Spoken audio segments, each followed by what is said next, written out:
Romy, pienso que el problema puede ser que a lo mejor está tomando tu micrófono el sonido, que quizás si muteás se escuche mejor. Si muteo mi micrófono y Tu reproduzco. micrófono. Ajá. A ver. Porque se escucha como cortadito. A ver. Intento. Ahí está muteado el micrófono y ahí le doy reproducir. ¿Se escucha? No, sigue sin escucharse.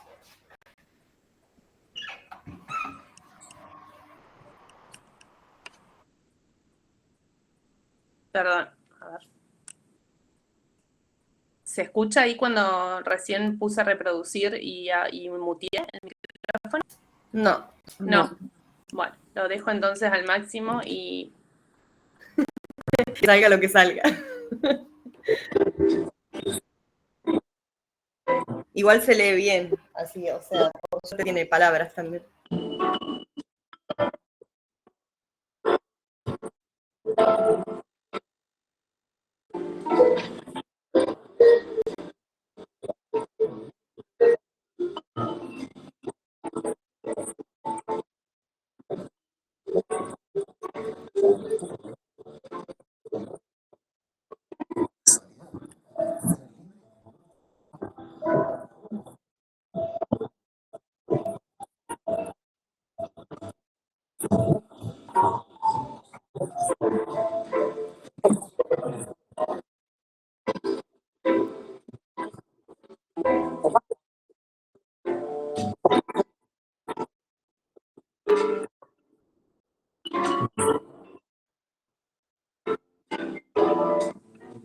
Bien, hasta ahí entonces.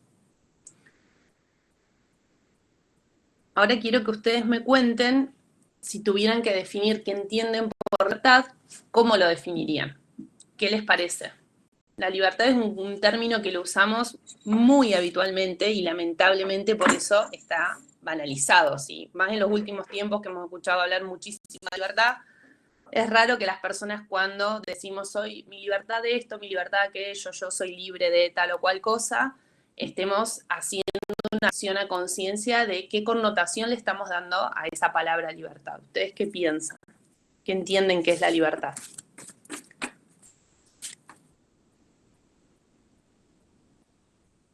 ¿Alguien? ¿Alguno que me diga aunque sea algo de lo que vio en el videito recién?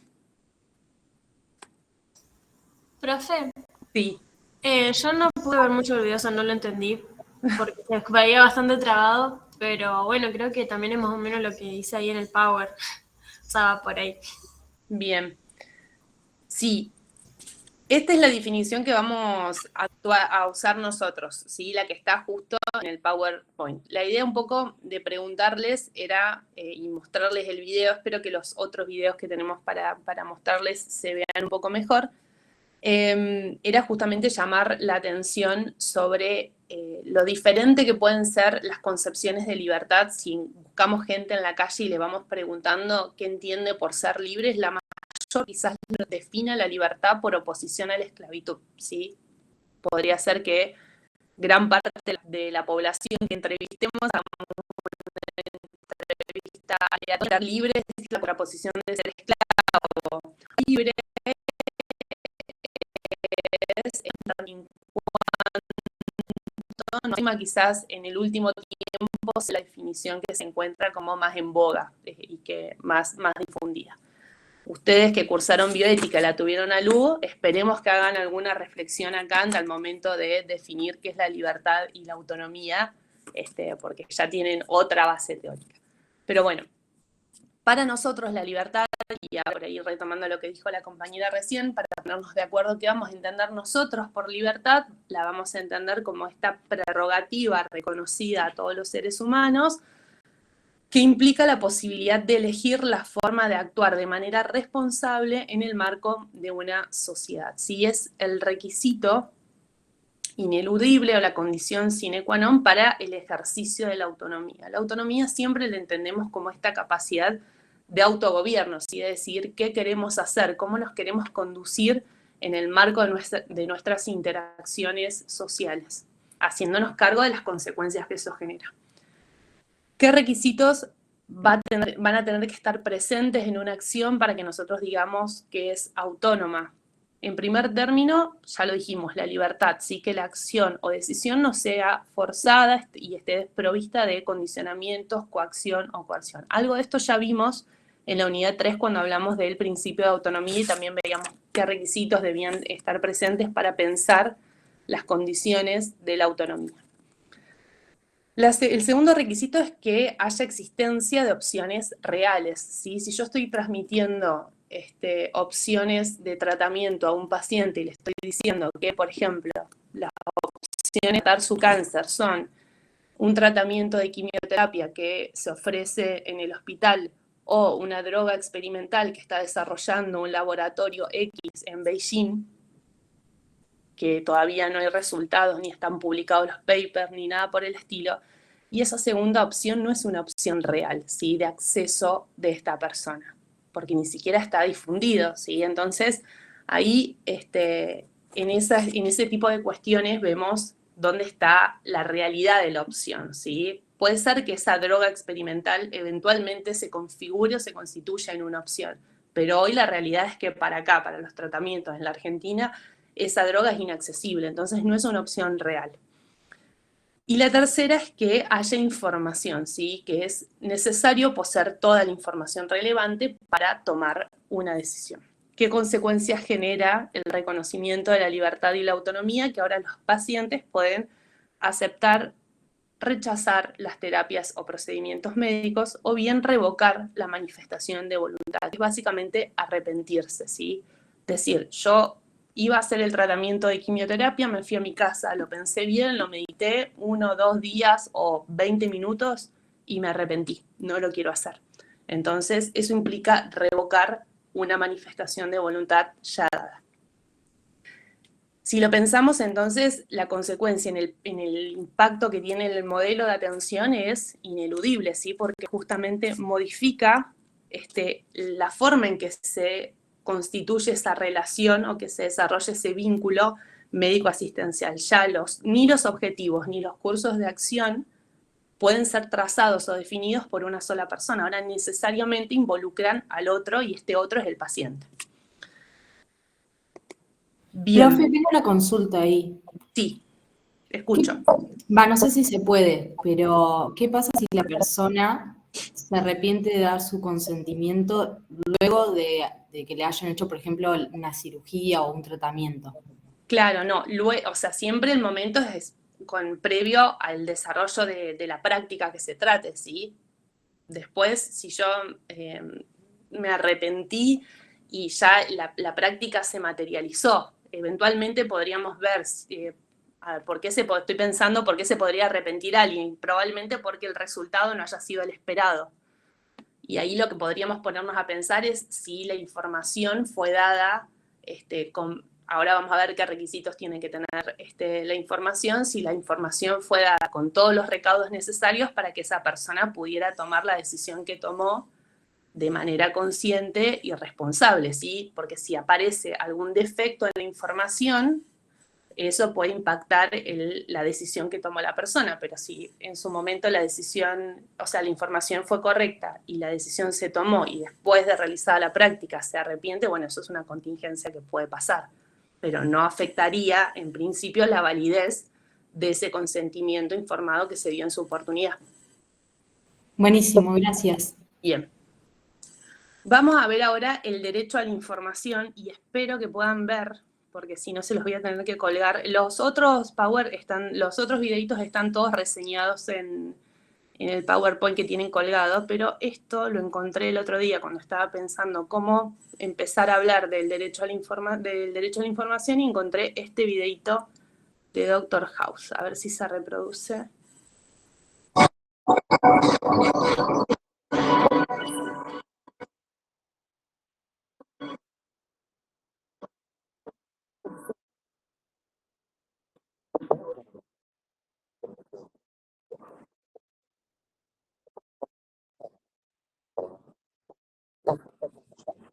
Profe, no se escucha. ¿Viste, Romy, que al lado del microfonito hay una flecha? A ver, al lado del microfonito. del dibujito del micrófono hay una flecha y dice el micrófono que estás usando, o sea, por dónde sale tu voz, y al lado te deja elegir un parlante. A ver, deme un minuto que vuelvo. Podrías probar poner alguno de esos parlantes para ver si sale por ahí el sonido. A ver. Deme un minuto. Probando. Sí, voy a intentarlo porque... Conocimiento completamente intuitivo. Sí, altavoz predeterminado, probar altavoces, micrófono integrado. Claro, a ver si lo cambias al altavoz, a lo mejor te reproduce lo que sale por tu parlante. A ver. Igual en la reproducción se ve entrecortado, no sé, porque no es solo el sonido. No es solo el sonido, qué macana. Hace como, es como si, el sonido es como si lo tomara de tu micrófono en vez de mandarlo directo de tu compu a la presentación. Claro. A ver.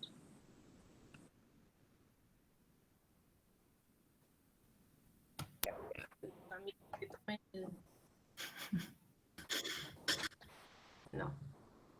Altavoz, está igual. A ver, ahora sí. Ahora se cayó internet. Ahí está. Ahí. No. No. No. No, profe, no se escucha bien. No. A lo mejor como que no banca tanto. Se me ocurre quizás de compartirlo en el chat y por ahí lo vemos todos en simultáneo. En silencio, claro, puede ser. Tire el link, Romy, porque es YouTube. Profe, ¿y cuando compartís pantalla no aparece una opción de compartir sonido también, capaz? No, por eso No. estábamos probando con los parlantes. No, pero digo de dejar de compartir y compartir de nuevo, que aparezca algo así y no esté pegado. Puede ser.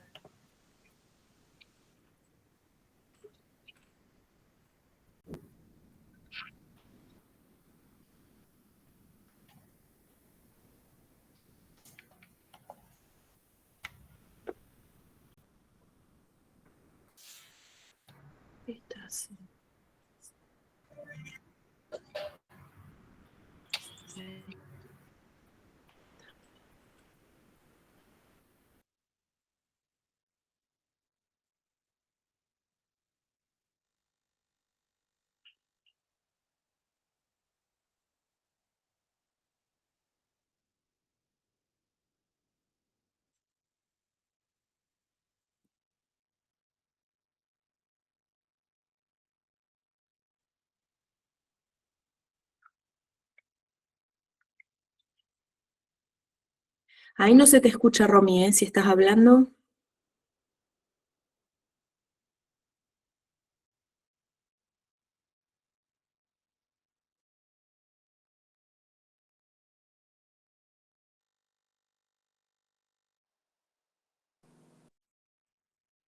Recién cuando, ahora se me escucha. Ahí sí, ahí sí. Recién cuando lo puse, ¿cambió algo? No. ¿Se escuchaba lo del video? No. No. No. Bueno, ¿Querés que Nada. pruebe a ver si lo comparto desde mi compu, a ver si anda? a ver. Por Dijimos, si es la hacemos compu. Por si es la hacemos compu, la- digo. Dale, no sé qué será. Capaz que a vos te deja luz. Para que dejo de presentar, así vemos si vos podés reproducir ese videito. Si llega a Sí, funcionar, es como dice la chica, no sé quién habló, tiene una función que dice compartir la pantalla. a ver. Creo que ahí va. ¿Lo ven? Sí, ahí se ve. A ver Tenía una ahora. vuelta en el cuello, estaba asfixiando. ¿Es lo que está haciendo? Sí, ahí se escucha No quiero bien. vivir con una máquina sin fuerza para limpiarme el trasero. ¿Por qué limpiarse el trasero teniendo a alguien que lo haga por usted? Desperdicia su tiempo. Debe haber otros pacientes a los que ayude en verdad. No, los servicios funcionan sobre la base de el primero que llega, el primero que se atiende. No consentiré más exámenes. No permitiré que nadie intente tocarme. Si lo hacen, presentaré cargos por agresión. Está bien, ya lo escucharon. Quiere que todos se vayan. ¿Por qué no te vas tú primero? Dije fuera.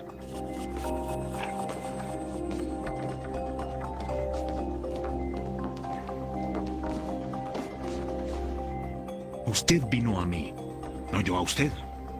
Creí que tendría las agallas para hacer lo que debía hacerse si llegábamos a eso. No estamos ni cerca de eso. Es hora de examinar sus pulmones.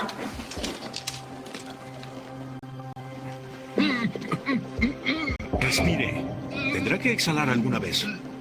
Ya basta. Me está haciendo daño. Y ustedes a mí.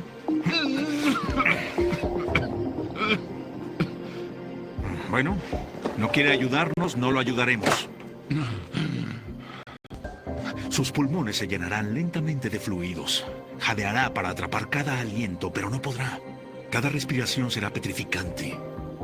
Va a ser lento, muy doloroso, una tortura. No se elige cómo nacer. Y en la muerte es igual. ¿Y si pudiera? ¿Qué tal si hacemos un trato? Deme otro día. Si no descubro qué tiene exactamente para ayudaré a morir. 24 horas. ¿Qué pasa? Eso no lo matará.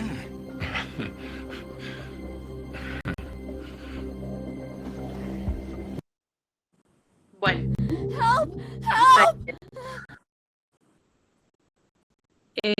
¿Qué les parece? La pregunta comunicando este diagnóstico que está realizando al paciente. ¿Qué es lo que ven en esa interacción médico-paciente?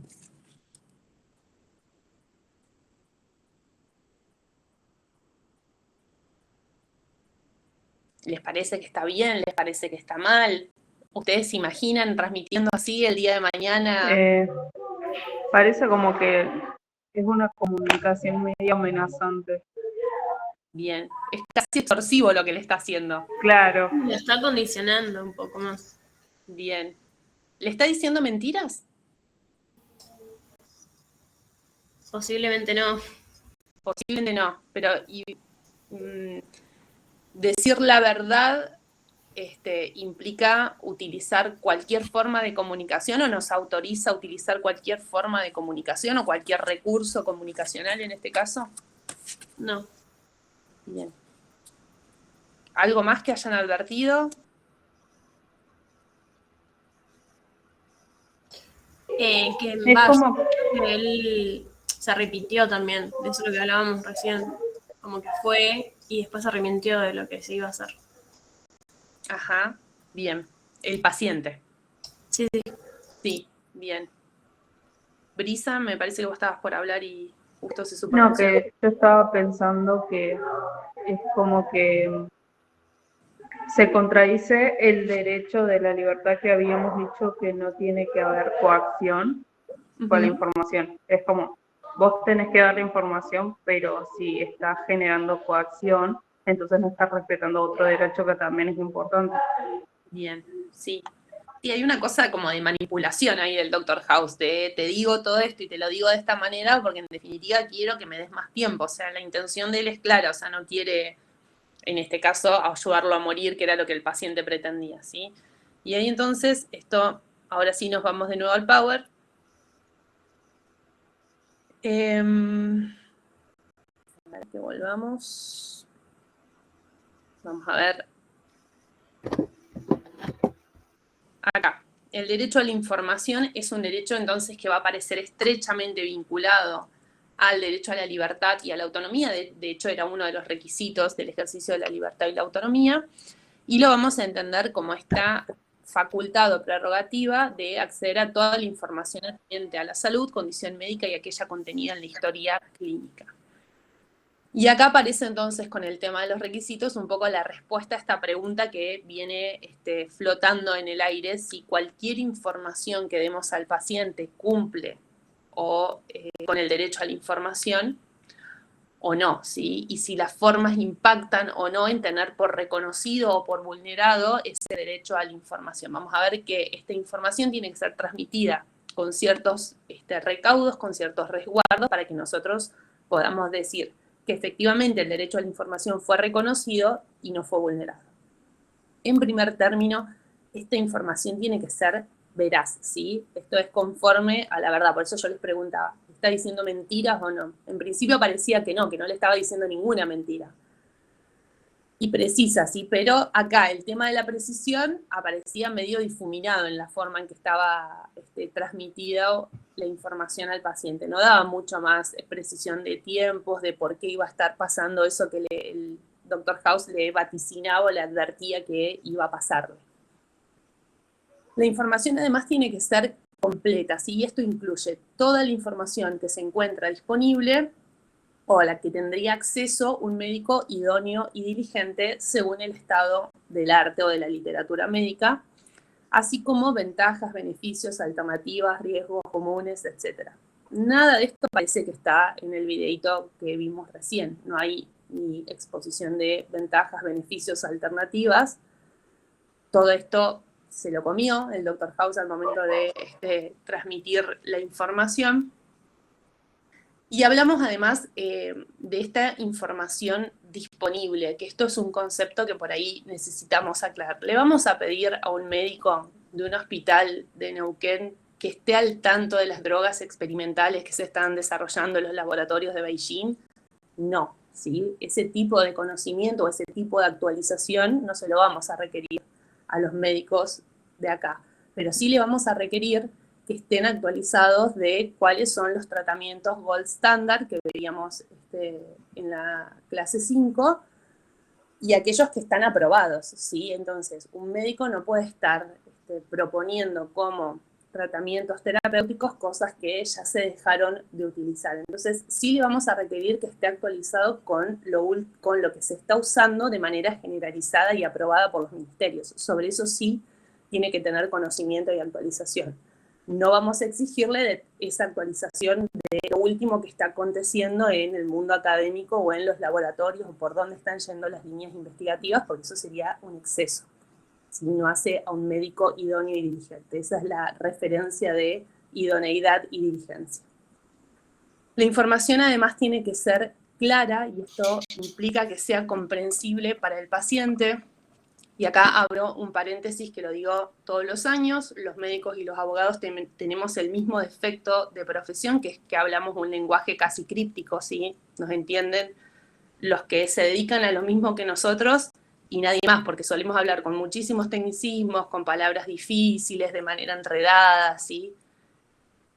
Y esto es algo que tenemos que revisar, ¿sí? Ustedes como futuros médicos, en mi caso, yo desde mi rol de abogada, porque no podemos constituirnos nosotros mismos en un obstáculo para el ejercicio de los derechos de las demás personas, ¿sí? Imagínense que el paciente va en búsqueda de respuestas, en un estado de vulnerabilidad, apremiado por la situación que está atravesando, y en vez de encontrar en el médico una herramienta que viabiliza el ejercicio de sus derechos, entre ellos un derecho tan relevante como es el derecho a la salud, se encuentra un obstáculo porque la persona que le tendría que estar explicando qué es lo que le sucede y qué se puede hacer, no le está explicando nada en definitiva y le está hablando de manera más confusa y le está generando más incertidumbres que certezas. Entonces, es necesario que podamos revisar las formas en las cuales nos comunicamos y que podamos desarrollar habilidades comunicacionales, ¿sí? Lo ideal sería quizás que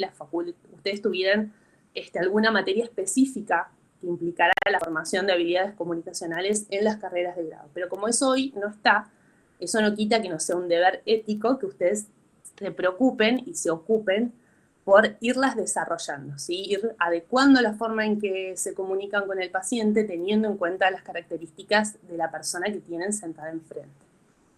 Y eso nos lleva al cuarto requisito que está vinculado a la adecuación, ¿sí? No voy a transmitir la información para todas las personas de la misma manera, sino que voy a tener que tener en cuenta determinadas circunstancias o determinadas aristas, ¿sí?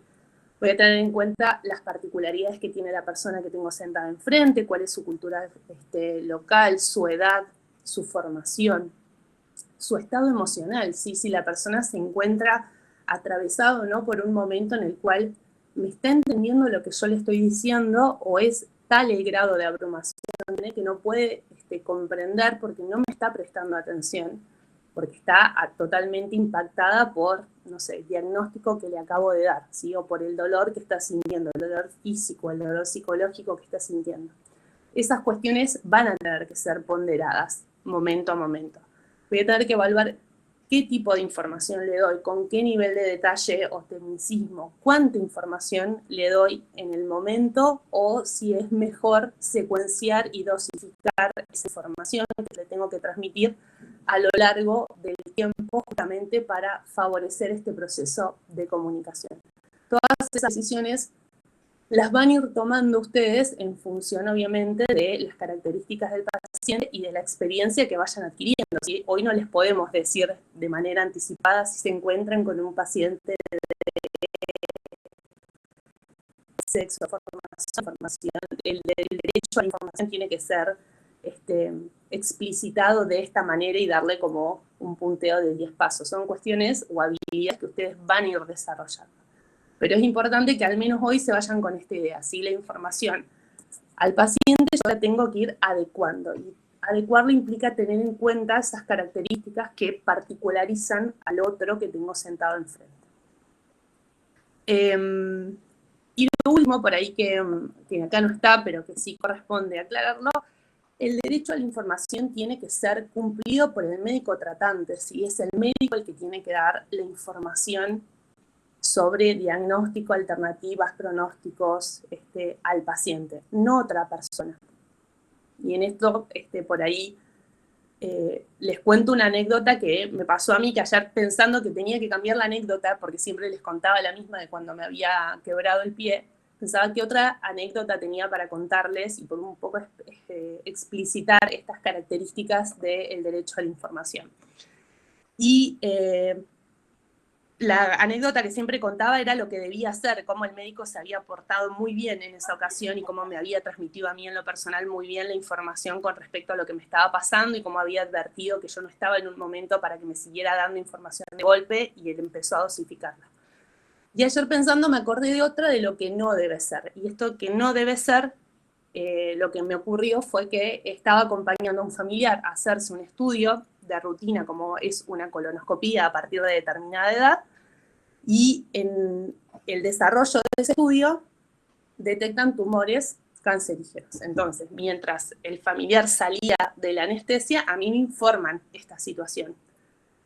Yo recuerdo que el médico y el profesional que hacía el diagnóstico por imágenes vienen, hablan conmigo y me comentan lo que estaba pasando, yo totalmente impactada, y lo segundo que me preguntan es, ¿se lo querés decir vos o preferís que se lo digamos nosotros?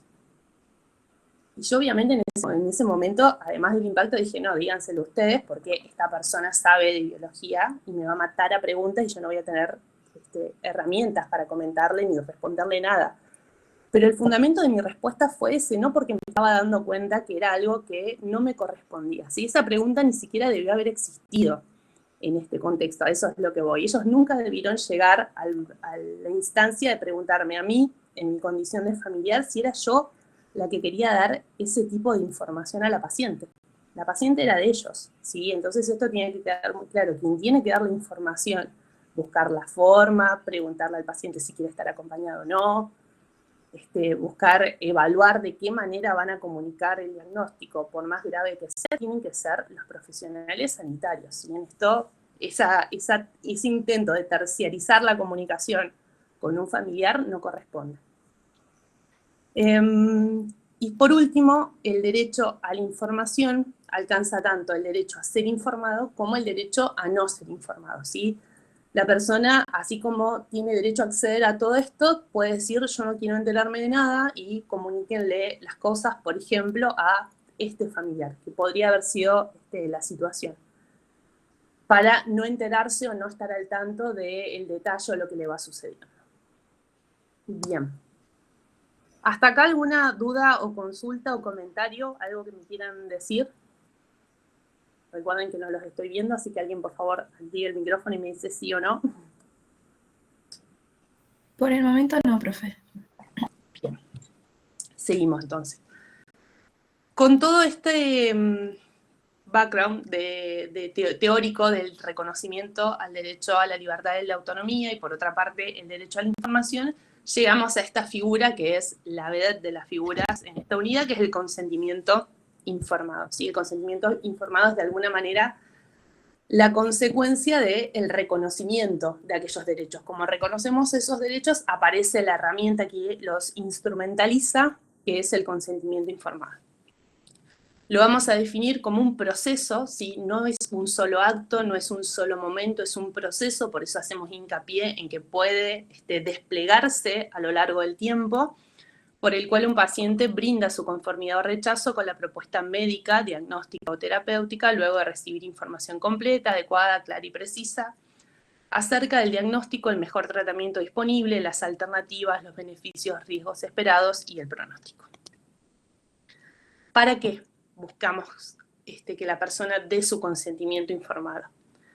Para que pueda implicarse de manera suficiente en la relación clínica y pueda tomar decisiones que la afectan con conocimiento de causa. La idea entonces es favorecer la participación y generar la corresponsabilidad del otro en la toma de decisiones. ¿Sí? Por eso es importante pensar de qué manera yo voy a transmitir la información. Y esto también, cuando yo pienso el para qué estoy buscando el consentimiento informado, me ayuda a tomar decisiones con respecto a qué tipo de información voy a transmitir. ¿Sí? Si yo estoy dudando, si le digo esto o no se lo digo porque es mucho, porque es muy técnico, o porque ahora está abrumado, entonces mejor espero. Si yo estoy pensando y tengo claro que lo que yo le diga al paciente tiene que ir encaminado a que ese paciente entienda y se pueda implicar y pueda corresponsabilizarse, entonces quizás sea un parámetro que me ayude a decidir, bueno, esto sí se lo digo ahora, no, esto se lo digo más adelante, no está ahora en un momento en que pueda estar entendiendo, o esto se lo digo de esta manera porque va a ser más comprensible que decírselo de esta otra. ¿Se entiende entonces cuál es la idea de ir tomando decisiones con respecto a cómo transmito el tipo de información, la información que tengo que brindar? ¿Por qué existe el consentimiento informado? Porque es la materialización jurídica del principio de autonomía, es la forma en que de alguna manera se hace efectivo el ejercicio de este derecho a la autonomía. ¿Cómo damos el consentimiento informado? En principio es un acto que es no formal, sí puede ser incluso verbal, salvo en aquellos casos en que la misma ley establece otro requerimiento o una forma específica. Generalmente cuando la ley establezca algún tipo de forma específica va a ser la forma escrita. Y el artículo 7 de la Ley de los Derechos del Paciente establece una serie de prestaciones médicas o actos médicos que requieren que el consentimiento sea por escrito. Habla de intervenciones quirúrgicas, estudios invasivos y demás.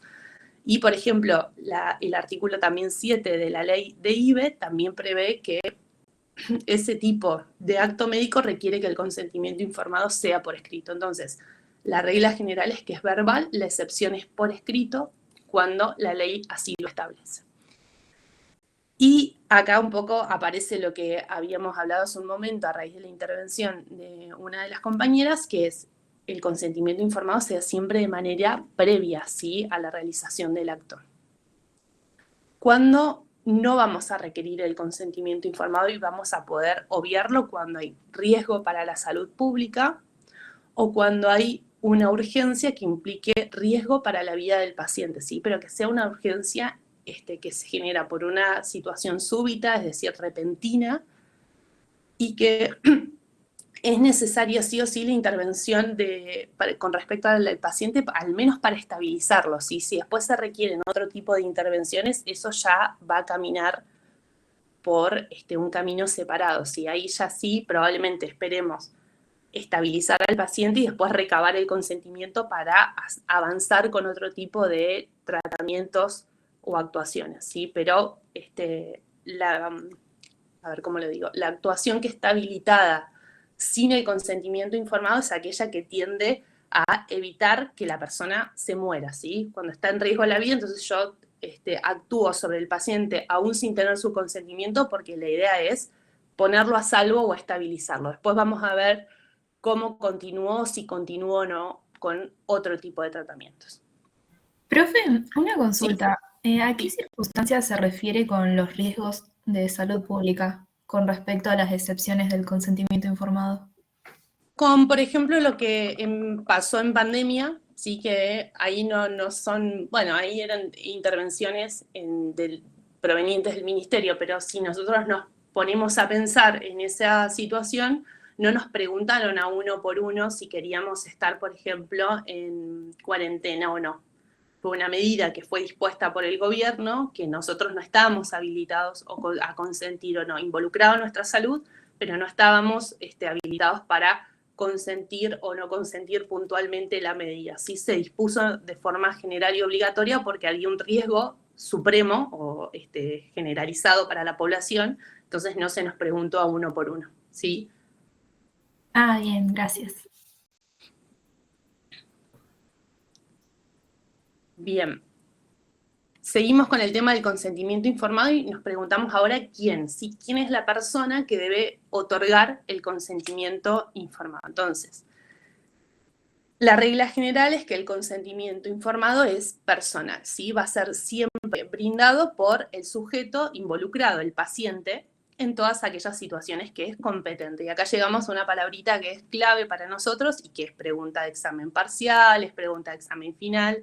¿Qué es la competencia? ¿Qué la definen? ¿Cuál es la diferencia con la capacidad? ¿Sí? Para que ya vayan prestando más atención. La competencia es una noción que proviene del campo de la bioética e implica la posibilidad o la aptitud que tiene una persona de comprender la información que le están transmitiendo, poder formar una voluntad al respecto, es decir, tomar una decisión y manifestarla, ¿sí? Si la persona puede hacer esas distintas operaciones intelectuales, comprender la información, tomar una decisión y manifestar la voluntad al respecto, independientemente de cómo la manifieste, entonces estamos ante un paciente que es competente y en principio, por regla general, va a ser esa persona la que dé el consentimiento informado para un tratamiento diagnóstico, terapéutico, etc. Es una noción que es distinta de la capacidad, que es un concepto que proviene del ámbito jurídico, ¿sí? La capacidad tiene que ver con la posibilidad que tienen las personas de ejercer por sí mismos los derechos que titularizan. Y usted me va a decir, profe, todos ejercemos por sí mismos los derechos que titularizamos, y yo les voy a decir que no. Hay, por ejemplo, en el caso de los niños, sí que los niños tienen, por ejemplo, el derecho a la propiedad, ¿sí? No es que no tienen derecho a la propiedad, sino que lo tienen reconocido, pero no encontramos a niños de 10, 12 años celebrando contratos de compra-venta de vehículos o firmando una escritura para adquirir un inmueble. Y no es solo porque no tengan los fondos disponibles para hacerlo, sino porque además se los protege y se les impide hacer ese tipo de transacciones, ¿sí? Esos derechos, los menores de edad, los ejercen a través de sus representantes legales, que generalmente son sus progenitores. Entonces ahí aparece desdoblada la titularidad del derecho con el ejercicio del derecho. Entonces ahí aparece la diferencia. ¿Qué nos va a pasar en el ámbito de la salud? Es probable que en el ámbito de la salud, en la mayor parte de los casos, encontremos estos conceptos de modo conjunto, ¿sí? Que la persona que es capaz a la vez sea competente y viceversa. Pero puede ser que esto no se dé así, y ahí es donde ustedes van a tener que poder diferenciar cuando un paciente, por ejemplo, es competente porque puede hacer todas estas operaciones intelectuales, pero no tiene capacidad, como puede suceder, por ejemplo, ya vamos a ver con los niños menores de 13 años. Sí puede ser que un niño sea competente en el sentido que está entendiendo, puede formar su voluntad, pero el ordenamiento jurídico no les va a reconocer todavía la posibilidad de consentir él solo. O a la inversa, puede ser que estemos con una persona que es capaz desde el punto de vista jurídico porque puede ejercer por sí mismo los derechos que titulariza, pero que en la situación puntual no pueda comprender la información y manifestar la voluntad. ¿Por qué? Por ejemplo, porque está, no sé, perdió la conciencia, está desmayado, etc. Eso es una persona que no dejó de ser capaz. Esa persona es capaz para el ejercicio de su vida cotidiana. En ese momento está siendo incompetente, ¿sí? Bien. Entonces, como decía, el principio general es que la persona, el paciente competente, es quien brinda el consentimiento informado por sí mismo. La excepción va a ser esta figura que aparece receptada en distintas normas, que es el consentimiento por representación. Y es aquel entonces que es brindado por una persona distinta del paciente, con quien en general hay un vínculo de afecto familiar, cuando el paciente, el sujeto en cuestión, se encuentra absolutamente imposibilitado de expresar su voluntad. Y antes de ir a los supuestos, a mí me interesaba que veamos este cuadrito comparativo, porque con respecto a lo que es el consentimiento informado por representación, es una figura que en la Argentina aparece regulado, receptado en dos normas distintas, ¿sí? En la Ley de los Derechos del Paciente y en el Código Civil y Comercial. Y ahí, si ustedes leen el artículo 5 y el artículo 59, parece que dicen lo mismo, pero no dicen lo mismo. Entonces, hay que definir cuál de las normas vamos a aplicar, ¿sí? Porque las diferencias, por más que sean sutiles, importan y generan consecuencias. Y este fenómeno de que existan dos leyes que regulan lo mismo y que se encuentran ambas vigentes es un fenómeno que en la Argentina se suele dar con más frecuencia de lo que nos gustaría, porque tenemos muchas normas sobre los distintos temas. Para solucionar este tipo de situaciones, cuando aparece esta colisión normativa, este enfrentamiento de normas, en el derecho existen distintas pautas de interpretación, ¿sí? Que nos ayudan a los abogados en general a tomar decisiones de qué norma vamos a aplicar, ¿sí? O por qué vamos a aplicar esta norma y no esta. Una de esas pautas de interpretación nos dice que una ley específica en una materia prevalece, ¿sí? Tiene mayor peso que una ley general. En el caso que estamos viendo ahí de contraposición, la ley de los derechos del paciente sería la ley específica porque está regulando únicamente los derechos del paciente, en contraposición con el Código Civil y Comercial, que sería una ley general, porque además de regular cuestiones de consentimiento informado, habla de las relaciones de familia, de los contratos, de las obligaciones, etc. Con lo cual tendríamos un puntito para la ley de los derechos del paciente. Otra pauta de interpretación distinta nos dice que tenemos que elegir la ley posterior, la ley más nueva, porque la ley posterior deroga o deja sin efecto a la ley anterior. Y en este caso, entonces, la Ley de los Derechos del Paciente es del año 2012, el Código Civil y Comercial es del 2014. Tenemos un punto para el Código Civil y Comercial. ¿Qué hacemos entonces? Porque tenemos una pauta y una pauta a favor de cada una de las normas. Hay una tercera regla de interpretación que nos marca que tenemos que elegir aquella interpretación que favorezca en mayor medida el ejercicio de los derechos humanos por parte de las personas. Y es lo que se conoce como principio de pro homine, o esta idea del derecho expansivo, la interpretación expansiva de los derechos humanos. Tratar de buscar siempre aquella interpretación que busque ampliar el ejercicio de los derechos y no limitarlos. Y en este caso, la norma que favorece o que resguarda de mejor medida los derechos humanos de los pacientes es el Código Civil y Comercial. Porque este código, en el artículo 59 que tienen acá, van a ver que se encuentra como bien claro el supuesto ante el cual se activa la posibilidad de no requerirle el consentimiento al paciente y requerírselo a un tercero, ¿sí? Y ustedes piensen que cada vez que nosotros pasamos por alto al paciente y vamos a requerirle el consentimiento informado a una tercera persona, en algún punto estamos menoscabando esa autonomía del paciente, ¿sí? Porque en vez de requerir el consentimiento directo del paciente, estamos yendo a una tercera persona. Con lo cual, habría, si se quiere, una vulneración de esa autonomía. Entonces, el Código Civil lo que hace es establecer bien claro los supuestos que se deben dar todos en forma conjunta para recién habilitar el supuesto excepcional, que es que venga un tercero a dar el consentimiento en nombre del paciente. Y dice que el paciente se encuentra imposibilitado de expresar su voluntad, que no la haya expresado anticipadamente, que haya una situación de emergencia y que haya riesgo cierto e inminente de un mal grave para la vida o la salud. Todas esas cuestiones se tienen que dar de modo concurrente y recién ahí se habilita el consentimiento por representación.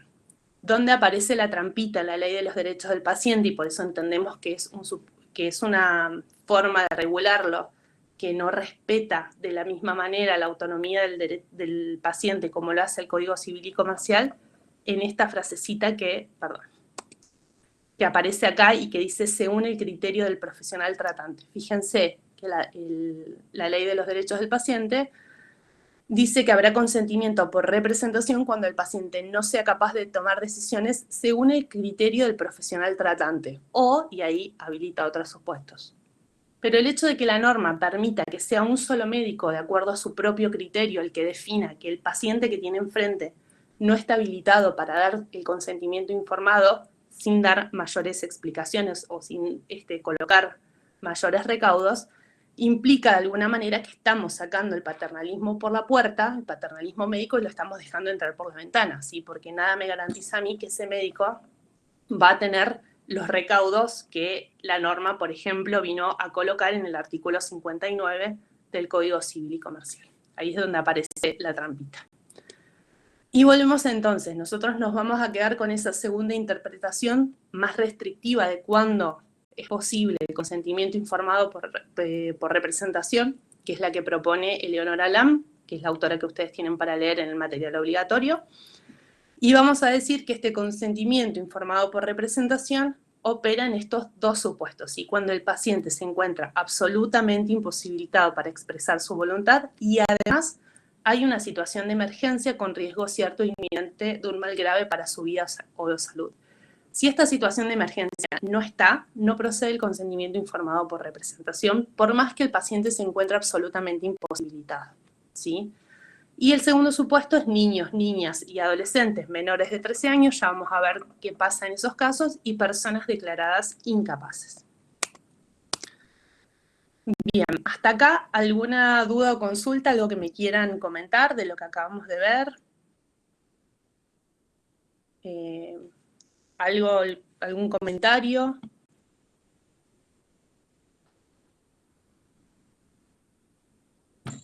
A ver. Que no sé si están todos ahí o no hay nadie ahí. No hay comentarios. Bien, bueno. Vuelvo entonces y antes le voy a pasar a Lu o al chat para que la primera que pueda los ponga. Los Dale. otros deditos. A ver. Y ya seguimos.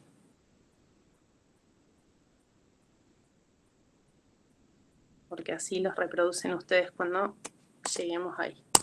Ese es uno.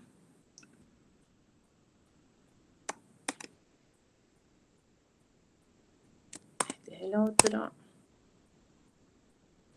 Este creo que es el tercero.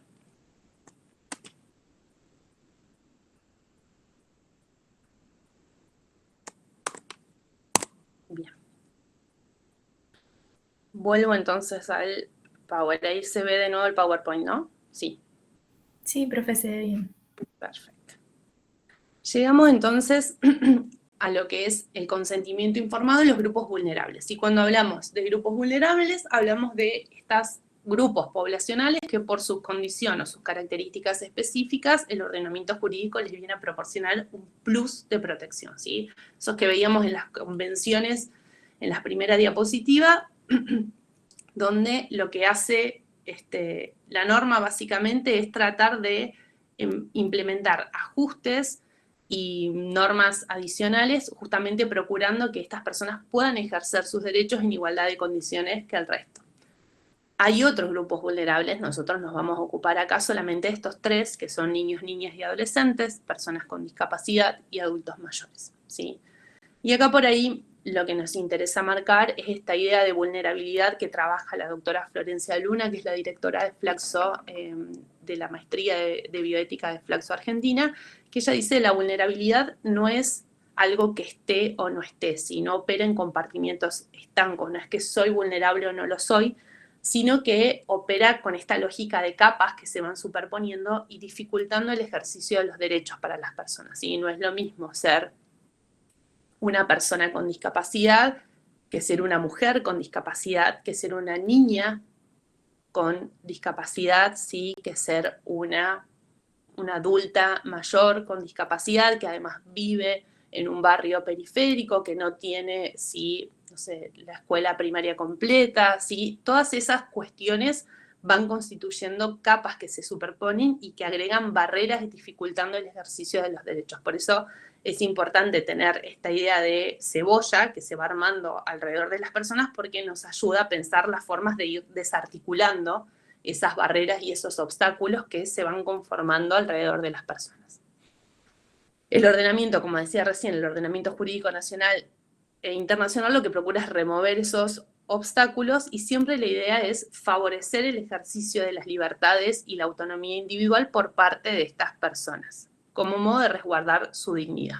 Por eso hacemos tanto hincapié en que tenemos que apuntar siempre a la expansión y al ejercicio autónomo de los derechos por parte de estas personas, porque es una forma de resguardar su dignidad.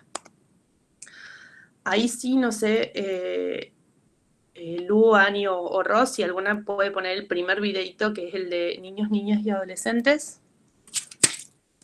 A ver. Ahí salgo yo y dejo de compartir pantalla. Ah.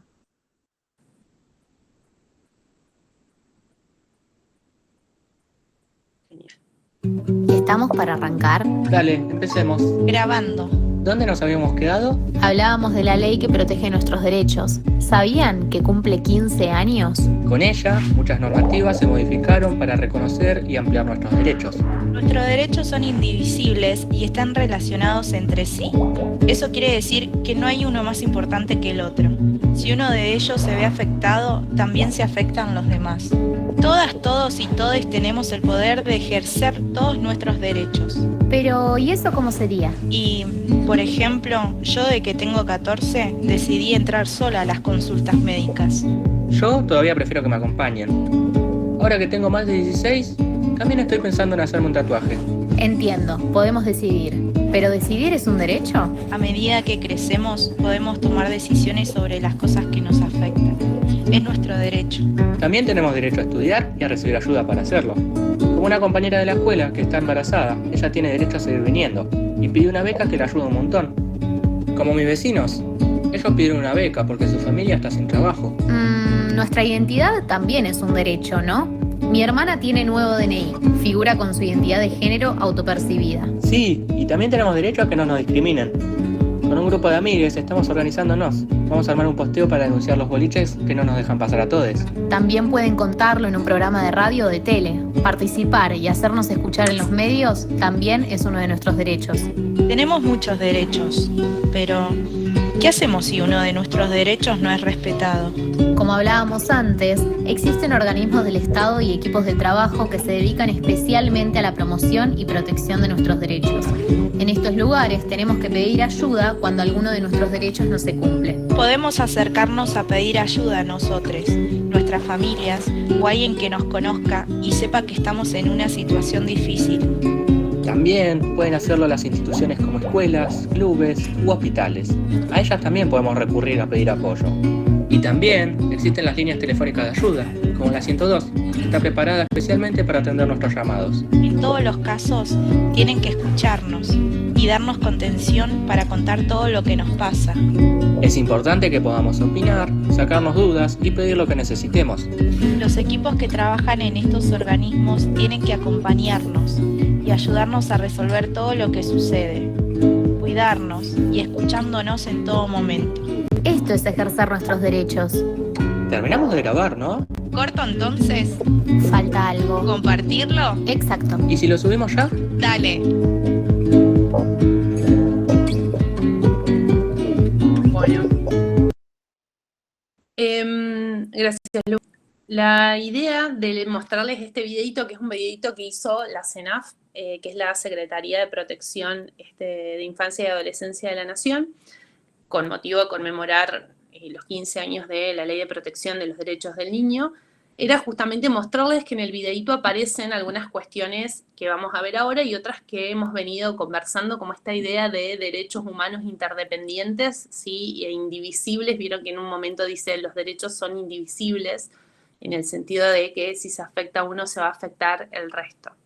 Aparece también mencionada el tema de la idea de autonomía, ¿sí? La posibilidad de decidir de las infancias y las adolescencias, y este concepto de progresivo que ahora vamos a ver de qué se trata, la posibilidad de asistir a la consulta médica.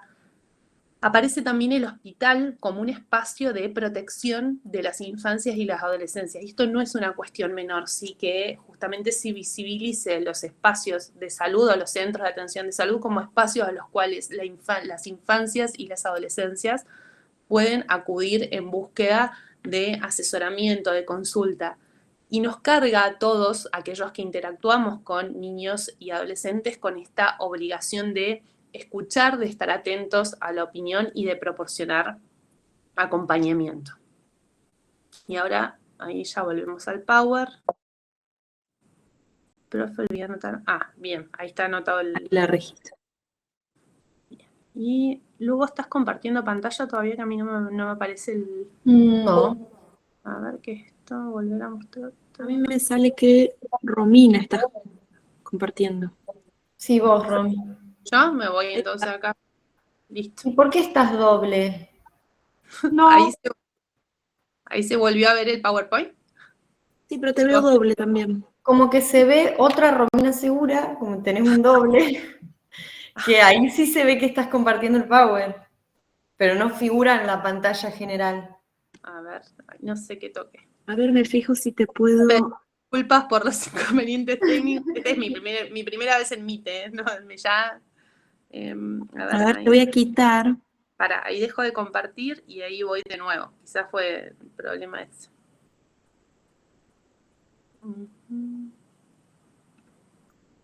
Ahí vuelvo. Ahí. Ahora sí. Ahí. Sí. Odio Meet, chicos. Que no se enteren los dueños de Google. Bueno, ¿qué pasó en tema entonces de niños, niñas y adolescentes con el tema y el consentimiento informado, que un poco es lo que vamos a ver ahora?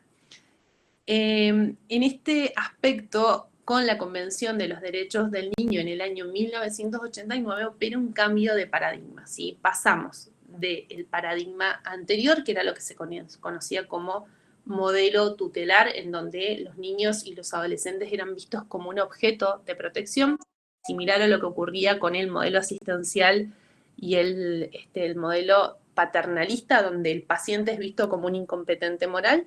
Acá con los niños y adolescentes pasaba algo similar. ¿Sí? Se entendía que eran objetos de protección porque por su edad no podían comprender ni los alcances ni las implicancias de las situaciones que iban atravesando en su vida, y por ende necesitaban que un otro, que eran los representantes legales, padres o tutores, decidieran por ello. Por eso decimos que eran objeto de protección. Viene la Convención de los Derechos del Niño en el año 89 y modifica esta situación, y pasamos a este paradigma de protección integral que se va a llamar desde entonces, donde los niños, niñas y adolescentes pasan a ser verdaderos sujetos de derecho. Que sean sujetos de derecho no es una cuestión menor, porque implica que los estados le tienen que reconocer a este grupo poblacional los mismos derechos que tienen los adultos y adecuar no solo el ordenamiento jurídico interno, sino además las instituciones de protección, justamente para garantizar y viabilizar el ejercicio de esos derechos que antes no les reconocíamos y ahora sí les estamos reconociendo. Para poder hacer efectivo este cambio de paradigma, la Convención de los Derechos del Niño va a utilizar dos conceptos que ustedes seguramente escucharon mencionar al menos en algún momento, que es el famoso interés superior del niño y el principio de autonomía progresiva. Con respecto a lo que es el interés superior del niño, pasa un poco lo mismo que pasa con el concepto de libertad. ¿Sí? Es una noción que se banalizó tanto, se utiliza tanto, sin ponernos a pensar qué contenido le estamos dando, que termina por resultar vacía, ¿sí? Carente de contenido. Nosotros acá vamos a tratar de darle ese contenido, y este interés superior vamos a clarificar que puede ser entendido en tres dimensiones distintas, ¿sí? El interés superior puede ser entendido como un derecho de ejercicio preferente, ¿sí? Es un derecho reconocido a estos niños, niñas y adolescentes a que sus derechos sean colocados siempre en primer término o en modo preferente con respecto a los derechos de otros grupos poblacionales si entraran en colisión. Esa es una primera interpretación de lo que significa interés superior del niño. Una segunda interpretación de este mismo concepto es que es una pauta de interpretación normativa. Como yo les decía antes, ley posterior deroga ley anterior, ley específica sobre ley general. El interés superior del niño es también una pauta de interpretación normativa. Entonces, cuando tengo normas que están en conflicto, si estas normas o alguna de estas normas involucra o toca derechos vinculados a infancias y adolescencias, yo tengo que elegir aquellas que resguarde de mejor manera los derechos de este grupo poblacional.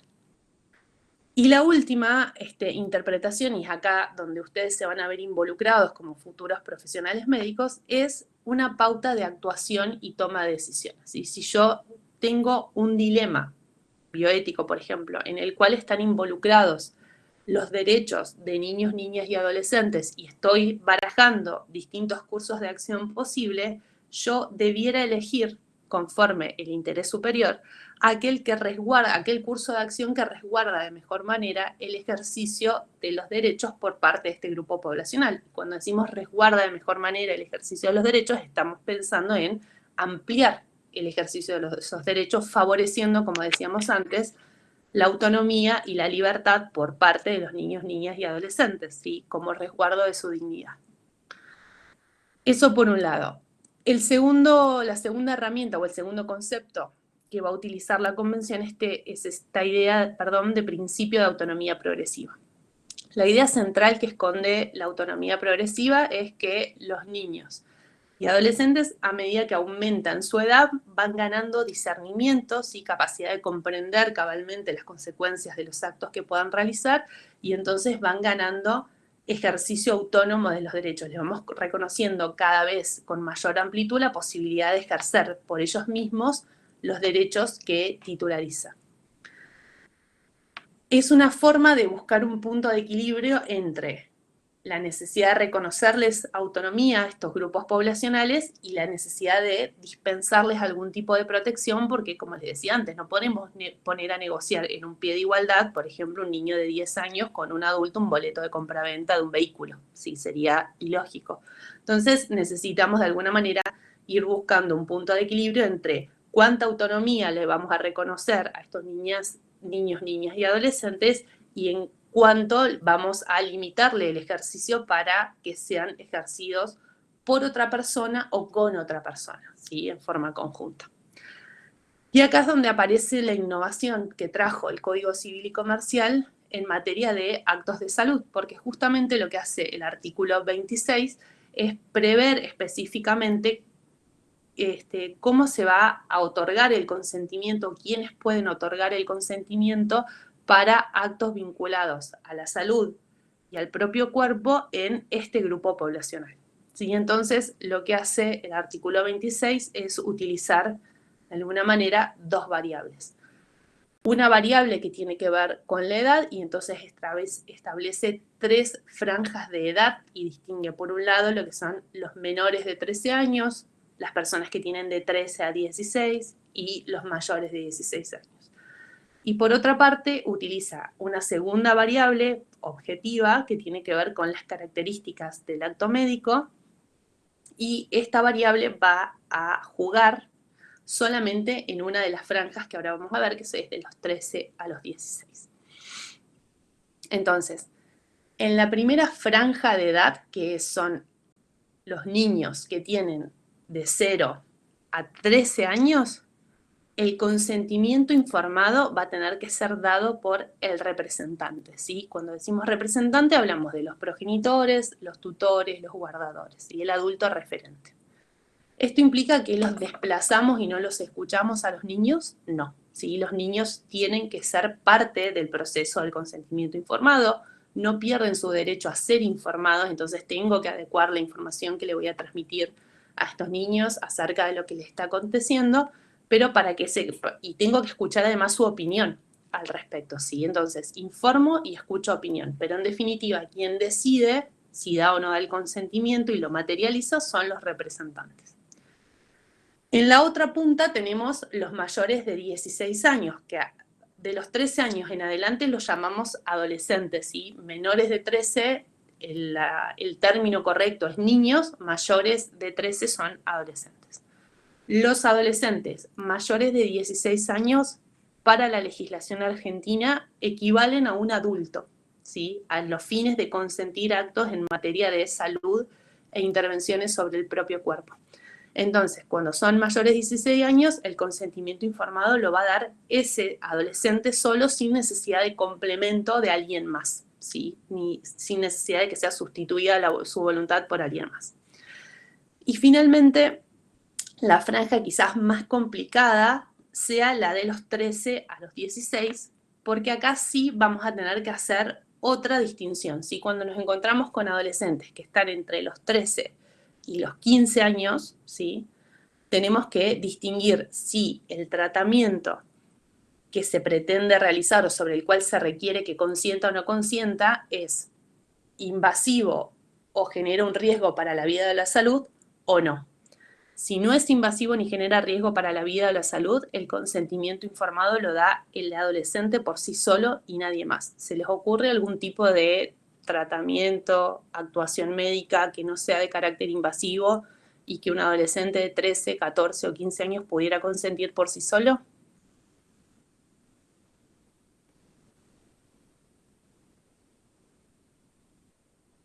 ¿Nadie? Bueno, pareciera que en principio sacarse una radiografía no debiera ser algo invasivo que generara algún tipo de riesgo, salvo que el adolescente tuviera alguna particularidad. Sacar un turno médico tampoco, ¿sí? Poder asistir a una consulta en forma autónoma tampoco, ¿sí?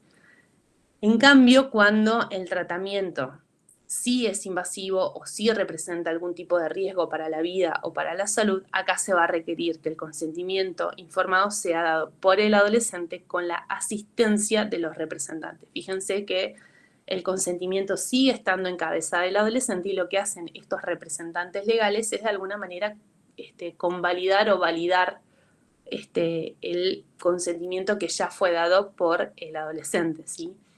¿Qué pasa si hay algún tipo de conflicto entre lo que quiere el adolescente y lo que quieren los representantes legales? Por ejemplo, si hay que consentir, no sé, realizar un trasplante de órgano, alguna operación quirúrgica, un tratamiento de quimioterapia o lo que fuera, y el adolescente quiere hacer una cosa y los progenitores quieren hacer otra.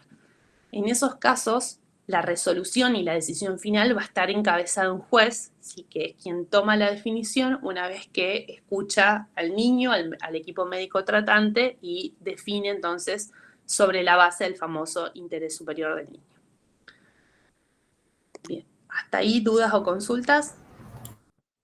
¿O apreciaciones? Nada.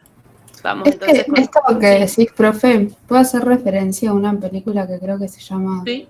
La decisión más difícil o algo así? Sí, perfecta referencia. La de Cameron Díaz y el tema que usan a una de las hijas para que sea donante de médula de otro hijo. Sí, sí. Sí. Bueno, ahí está representada un poco esta lógica de qué pasa cuando... Lo que pasa es que ahí la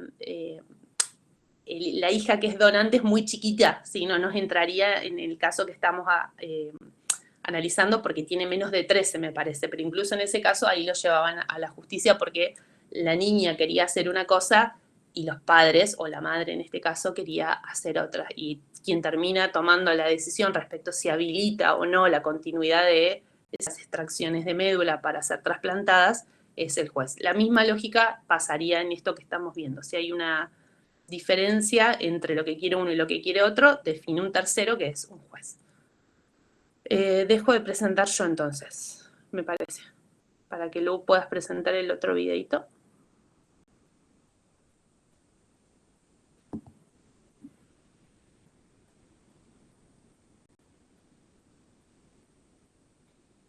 ¿Estamos para arrancar? Dale, empecemos. Claro.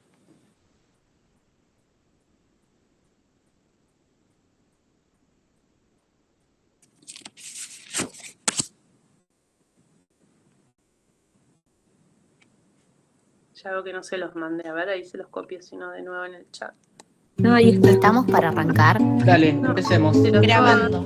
¿Dónde nos habíamos quedado? Hablábamos de la ley que protege nuestros derechos. ¿Sabían que cumple 15 años? Con ella, muchas normativas se modificaron para reconocer y ampliar nuestros derechos.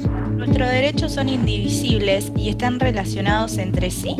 Eso quiere decir que no hay uno más importante que el otro. Si uno de ellos se ve afectado, también se afectan los demás. Todas, todos y todes tenemos el poder de ejercer todos nuestros me derechos. parece que era el anterior. Pero, ¿y eso cómo sería? Y, por ejemplo, yo de que tengo 14 decidí entrar sola a las consultas médicas. Yo todavía prefiero que me acompañen. Que dice cómo se le niega los derechos a las personas mayores. Animación. Lo puse recién en el chat. Capaz que mandé 2 veces el mismo video.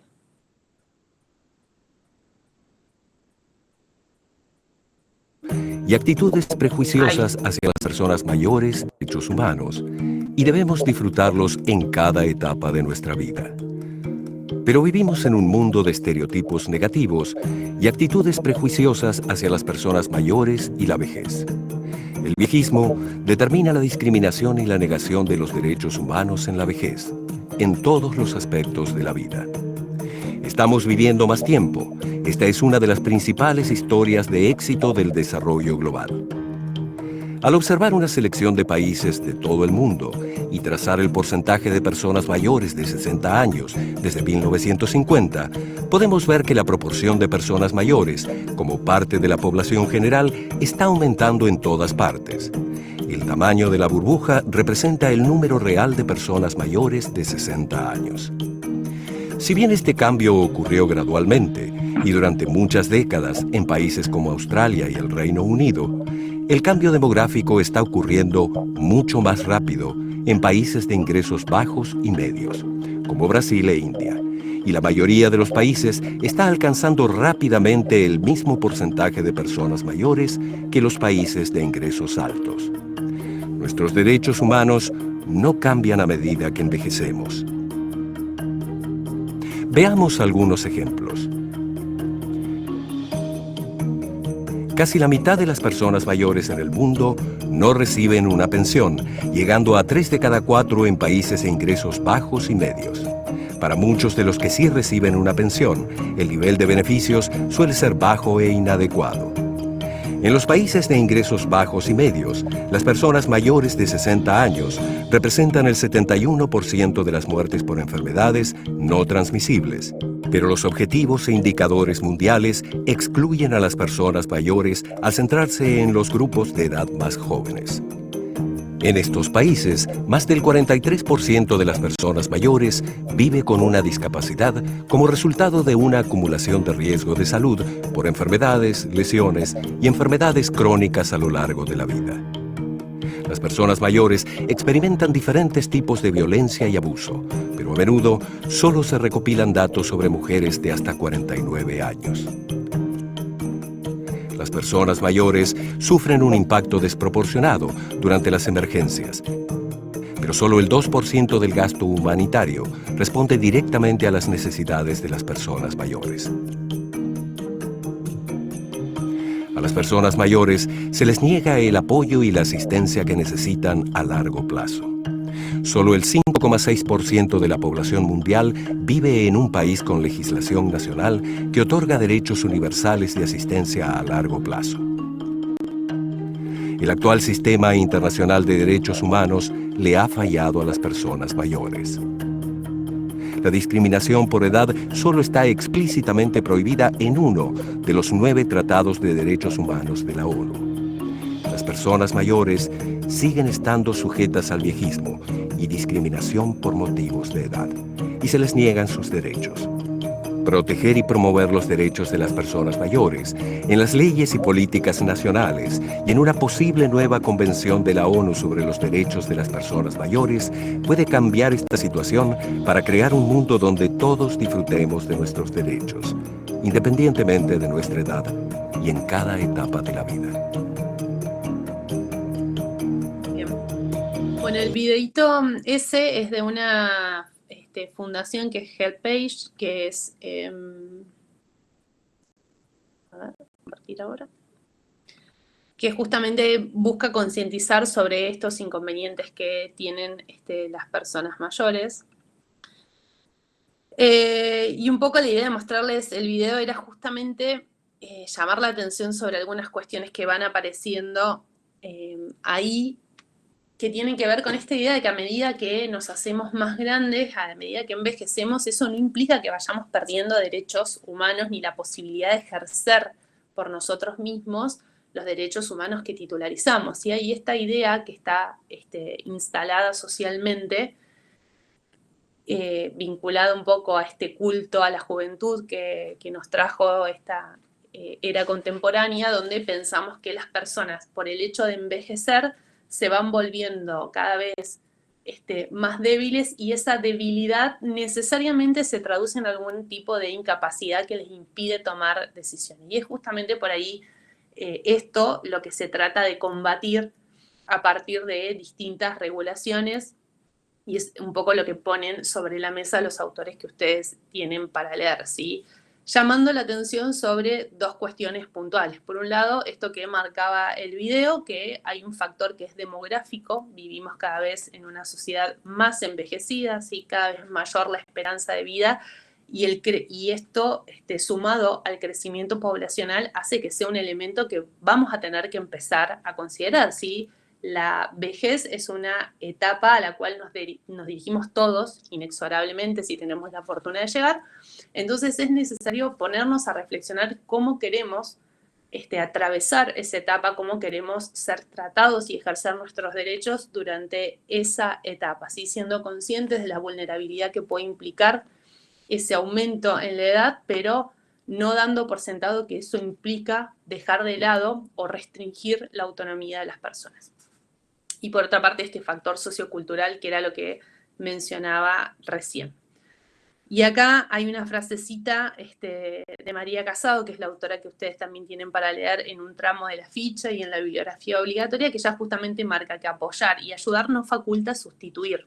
Se suele presuponer que buena parte de las personas mayores se encuentran en una situación de heteronomía, ¿sí? Heteronomía implica que otro decida por mí. Lo que se traduce en actitudes paternalistas claramente discriminatorias por razón de la edad, lo cual es llamado edadismo o viejismo, que era lo que decía el video, ¿sí? Quizás la escena más común a la que ustedes quizás ya la vivieron por algún familiar o la que se enfrenten en un futuro ejercicio profesional es el hecho de que asista una persona, un adulto mayor, a una consulta, generalmente acompañado de algún familiar o persona de confianza, y que la información con respecto a la situación de salud de esa persona, de ese adulto mayor, sea transmitida en vez de al adulto mayor, al familiar que lo acompaña, porque no le quieren causar malestar, porque se va a poner mal, porque se va a preocupar, ¿sí? Colocándolo automáticamente en una situación de infantilización, ¿sí? En definitiva, y ni hablar de la vulneración a la autonomía.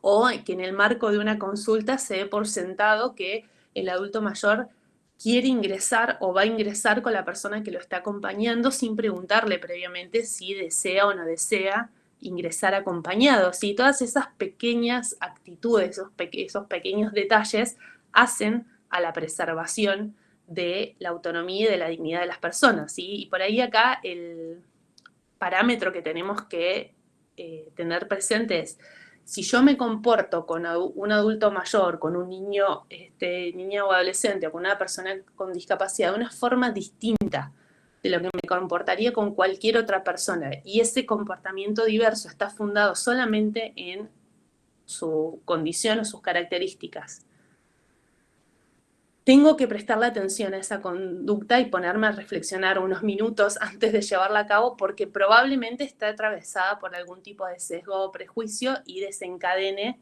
en una conducta discriminatoria, ¿sí? En esto yo les marcaba recién el tema de ingresar a la consulta acompañado.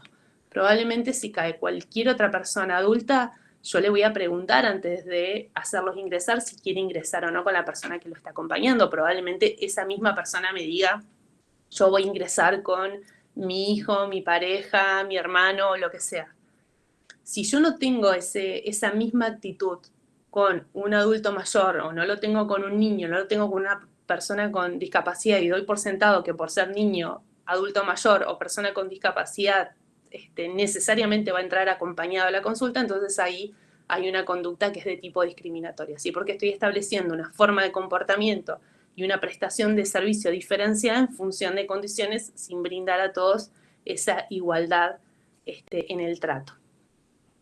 Para justamente reforzar esta idea del ejercicio de los derechos por parte de estas personas, lo que hacen los tratados, en este caso la ley 27.360, que es la que recepta la protección de derechos humanos de personas mayores, es justamente reforzar que el consentimiento informado tiene que ser dado siempre por el adulto mayor en igualdad de condiciones que el resto. Y ahí tienen citados, y lo mismo tienen transcripto en la ficha, los fragmentos de la ley que justamente refuerzan esta idea que el consentimiento informado para actos de salud tiene que ser dado por ellos mismos. Y ya nos queda uno más, vemos personas con discapacidad, y con eso cerramos por hoy, y la clase que viene retomamos con el derecho que sigue, que es confidencialidad. Lu, no sé si tenés ahí para mostrar el último videito.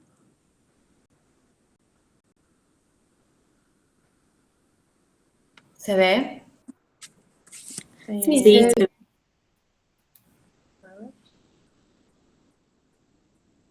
Negocio ya no serán los mismos. Una nueva tecnología que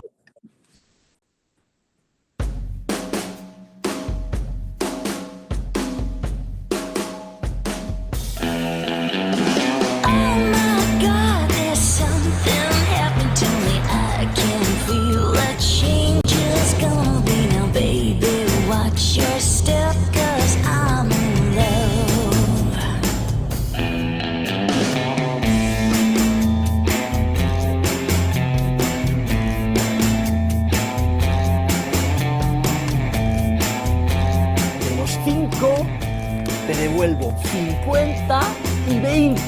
¿Eh? I'm coming by you, baby, yes, I'm coming after you. I don't even know if you just say the things I do. I'm coming by you, baby, yes, you better run and hide. I'll shoot you through the heart.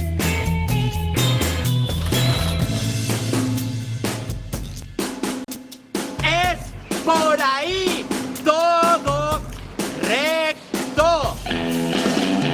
Coming by you, baby, yes, I'm coming by you, baby, now. Coming by you, baby, yes, I'm coming by you, baby, now. Coming by you, baby, yes, I'm coming by you, baby, now. Coming by you, baby, yes, I'm coming by you, baby, now. Coming by you, baby, yes, I'm coming by you, baby, now. ¿Te parece ridículo lo que acabamos de ver? A mí también. Te agradezco mucho tu ayuda, pero si la necesitas...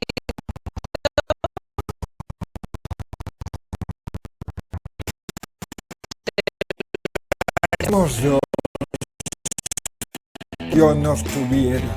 ¿Quién tiene que llevar la ropa? ¿Ella o yo? No me trates como si fuera una niña, por favor. Te entiendo perfectamente. Muchas personas no lo están, no sirve. Me siento mal. Bien. Bueno, y la idea por ahí de mostrarles ese último videíto, que también es una fundación encargada de concientizar sobre el ejercicio de las personas con discapacidad, un poco tomar conciencia de cómo es la interacción cuando no estamos habituados a interaccionar con personas con discapacidad, cómo nos cuesta, sí, y nos paralizamos en algún punto. Entonces, tratar de empezar a tomar conciencia de que la discapacidad forma parte de los entornos en los cuales nos movemos y tenemos que empezar, así como tratamos o los empujamos a incorporar habilidades comunicacionales que le permitan una mejor interacción y un vínculo con sus futuros pacientes, también en estas cuestiones vinculadas a la discapacidad. Sí, tenemos que comenzar a entrenarnos en estas cuestiones justamente para que esa incomodidad que puede surgir y que es comprensible, porque en el video incluso ellos marcaban que entienden que viene desde la buena fe, ¿sí? O desde la buena intención, pero no seguir repitiendo conductas que terminan por o bien infantilizar a la persona con discapacidad o bien invisibilizarla, ¿sí? Sino que por el contrario, intentar buscar formas de interacción y actuación o vinculación con estas personas que sean equiparables a los que podríamos tener con cualquier otro tipo de personas, ¿sí? Obviamente con los ajustes que sean necesarios en función de las características de ese paciente particular. En materia de discapacidad y consentimiento informado, pasó algo parecido a lo que pasó con niños, niñas y adolescentes. Hay un cambio de paradigma que el marco jurídico argentino lo recepta a partir de fundamentalmente esas dos leyes que tienen que ver con la Convención de Derechos de las Personas con Discapacidad y la Ley de Salud Mental. A partir de la sanción de esas dos normas, se habla de que en la Argentina se instaura el modelo social de la discapacidad. En este modelo, la discapacidad es vista como un impedimento, una limitación que tiene la persona sumado a una serie de barreras que coloca el entorno, ¿sí? La idea es que la discapacidad es más un producto de las barreras, una construcción social de una comunidad que coloca barreras para que estas personas puedan ejercer sus derechos. Entonces, la lógica detrás de esto es que si la discapacidad es en gran medida una construcción social, puede ser deconstruida, ¿sí? A partir de las conductas adecuadas desde el punto de vista político, sociocultural, jurídico, normativo, ¿sí? Allanar estas barreras propiciando el ejercicio autónomo de los derechos por parte de las personas con discapacidad. Antes de empezar a ver cómo es el consentimiento informado, hay que entender algunas cuestiones de cómo funciona la capacidad en el ordenamiento jurídico argentino, que yo hace un ratito les dije que la capacidad tenía que ver con esta facultad de ejercer por sí mismo los derechos que titularizamos. La capacidad en el ordenamiento jurídico argentino se presume siempre, ¿sí? Es decir, se presume en sentido positivo. Nosotros partimos de presumir que todos somos capaces en sentido positivo para ejercer por nosotros mismos los derechos que titularizamos. Y las limitaciones o restricciones que se dispongan a nuestra capacidad, ¿sí? Van a ser siempre excepcionales y dispuestas en beneficio de la propia persona. ¿Sí? Cuando hablamos de una limitación o una restricción de la capacidad, hablamos de que, por ejemplo, se exija que para que una persona ejerza un derecho esté asistido o sustituido por otro, ¿sí? Como hablábamos hace un rato de los niños en la adquisición o en la compra-venta de, no sé, autos, casas, etc. ¿Qué consecuencias generan estos dos principios que le acabo de decir? ¿Sí? Que la capacidad se presume y que las limitaciones son excepcionales. La primera consecuencia importante es que la presencia de una discapacidad no es sinónimo de capacidad restringida. Así que una persona tenga algún tipo de discapacidad física o intelectual no implica por sí mismo que esa persona necesariamente requiera de la asistencia de un tercero para moverse o ejercer sus derechos, ¿sí? Ni requiera de la asistencia ni requiera ser sustituido por un tercero.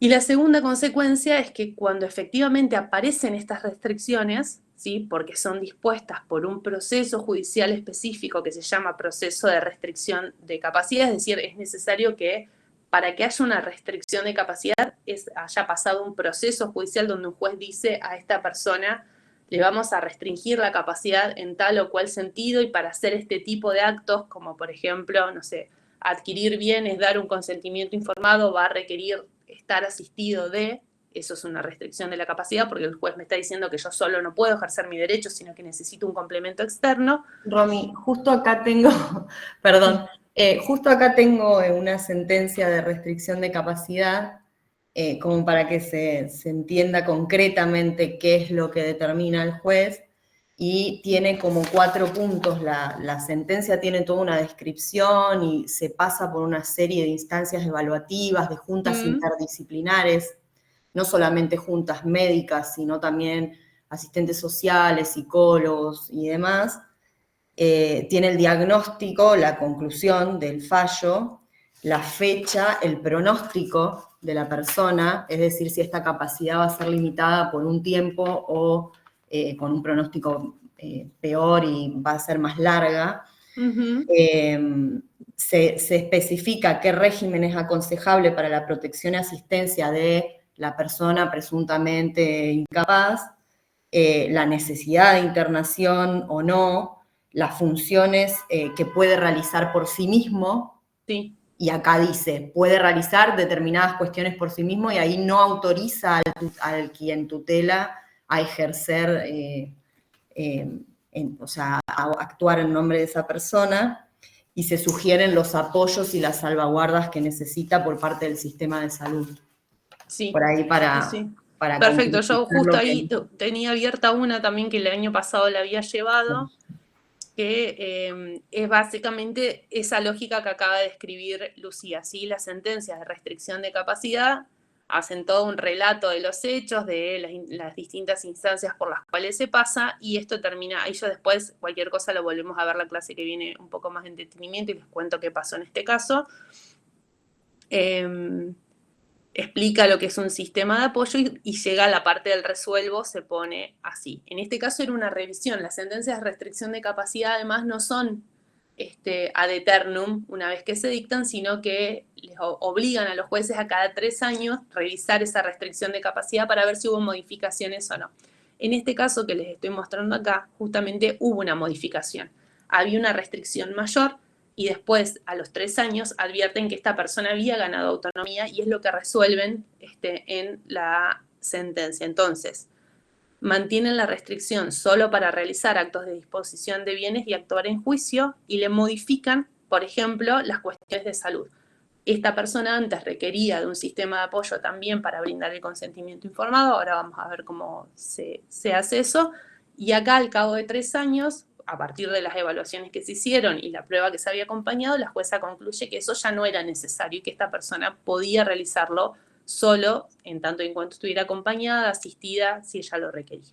Sí. ¿Qué quiere decir esto entonces? Y volvemos acá al Power, entonces que las restricciones siempre van a estar acotadas a aquello que se limita, ¿sí? Entonces, como les mostraba recién en la sentencia, si la sentencia está restringiendo la capacidad de la persona con discapacidad para efectuar actos, por ejemplo, de tipo patrimoniales, eso no nos autoriza a pensar a nosotros o a hacer expansiva esa restricción a otros ámbitos de su vida, como podría ser otorgar consentimiento o no en materia de salud, ¿sí? Esto implica que nosotros a las personas que tienen una discapacidad las tratamos igual que al resto de las personas, o hacemos como si esa discapacidad no existiera. No, tampoco, ¿sí? Porque estaríamos vulnerando nuevamente los derechos de esas personas. Y acá aparece esta herramienta que nos trae la Convención de los Derechos de Personas con Discapacidad, que se denominan los famosos ajustes razonables, que son estas modificaciones o adaptaciones que son necesarias en la práctica cotidiana de cualquier persona que interactúe con personas con discapacidad, justamente para propiciar el efectivo goce de esos derechos en forma autónoma y ampliarlos. Es un concepto amplio el de ajustes razonables, ¿sí? No hay una sola medida que se pueda tomar que sea considerada un ajuste razonable, sino que implica que cualquier modificación o adecuación que yo haga en la práctica médica, en este caso, o en la interacción con una persona con discapacidad que tienda a ampliar el ejercicio de esos derechos, va a ser siempre considerado un ajuste razonable y es bien recibido. Entre los ajustes razonables que suelen utilizarse o implementarse en materia de salud puede aparecer, por ejemplo, el tema de recabar el consentimiento informado a partir de otra manera, cuando la ley, por ejemplo, exige que sea escrito y la persona no puede leer o no comprende, entonces yo acudo a otra vía para registrar ese consentimiento. Si la persona no puede leer, tratar de explicar o brindar la información a partir de otro tipo de soporte o con otro tipo de herramientas para garantizar el derecho a la información y que esa persona pueda conseguir. ¿Sí? Cualquier herramienta que yo pueda traer y que esté orientada a facilitar el ejercicio de los derechos por parte de esa persona en el sentido de expandirlos y propiciar su ejercicio autónomo es considerado un ajuste razonable.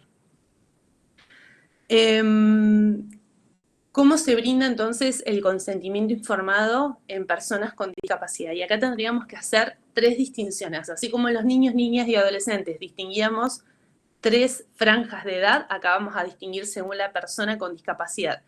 Tenga una sentencia que le restringe la capacidad, no la tenga o ya haya sido declarada incapaz. Así que es un tercer supuesto.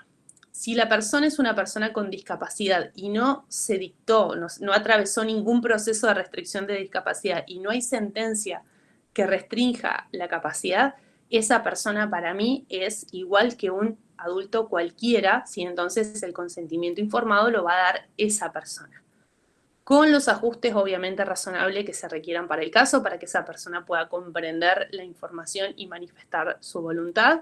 Y si la persona lo requiere, sí, esto es importante, si ella misma requiere ingresar a la consulta o al espacio asistencial acompañada de alguien de su confianza, obviamente eso es bien recibido y debe ser así, pero si la persona lo requiere, sin no imponerle que entre acompañada de alguien más.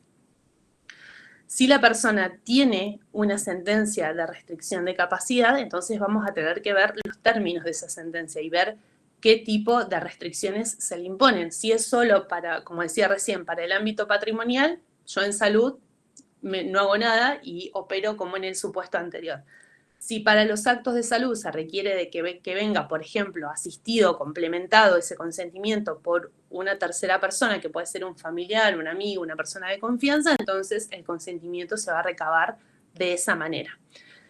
Y finalmente, la persona declarada incapaz es como el supuesto extremo, ¿sí? En general, los jueces se procuran en todos los casos no declarar a las personas incapaces y dejar siempre un remanente de derechos que puedan ejercer, aunque sea el mínimo posible, que lo puedan ejercer en forma autónoma.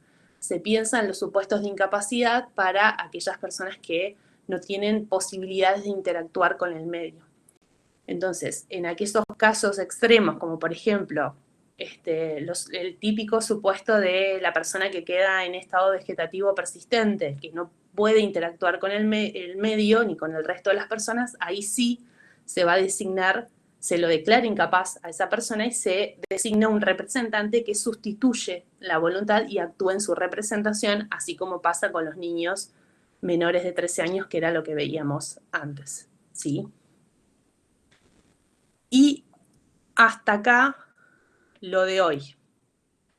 ¿Dudas, consultas, comentarios? ¿Algo que me quieran decir con respecto a lo que vimos? ¿Alguna reflexión que se les haya disparado a partir de lo último que comentamos, de los videitos? No sé si les gustaron, les parecieron aburridos.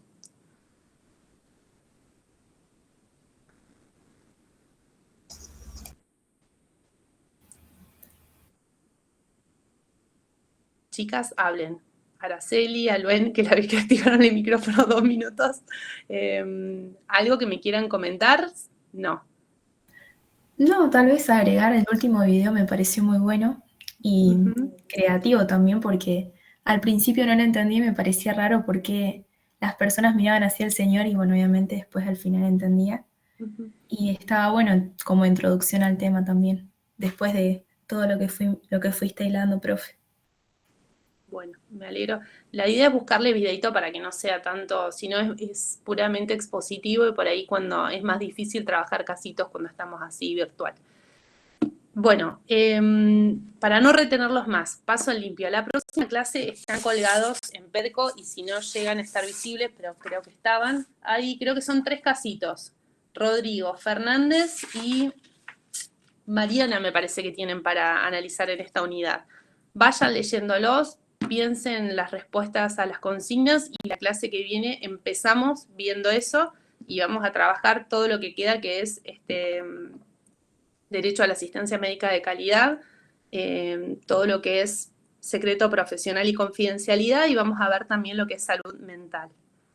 Profe, mandaron un mensaje por... Sí, perfecto. Los que les hayan recibido mensajito, quédense. Así que al resto los despido y se quedan solamente los que recibieron un mensajito privado conectados. Así que al resto nos vemos el martes que viene presencial en Tordos. Profe, una consulta. Sí. Si alguien no se presentó al parcial, ¿queda libre o va directamente al recuperatorio?